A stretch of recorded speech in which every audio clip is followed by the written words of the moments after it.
Lawak-lawak pala ng pagpatayuan ng condominium dito.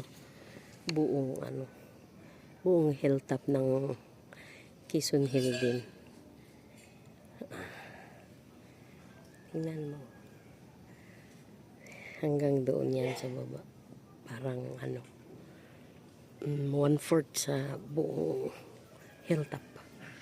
Yung pag-aari niya. Tsaka may mga kabayan, may mga store. Yun, may magagandang bahay.